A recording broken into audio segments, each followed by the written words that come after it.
AllStays Pro helps to show you what you can expect as you travel. Here we are trying to plan a way out of Denver and into the Rocky Mountains. We can turn off the other categories: camping, fuel stops, stores. Now we use our filter button. We can turn that back off.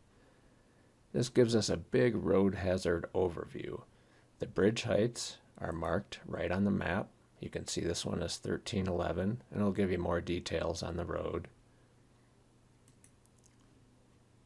The road grade icons mark climbs and descents that are noteworthy, usually over 5% or extremely long, milder grades.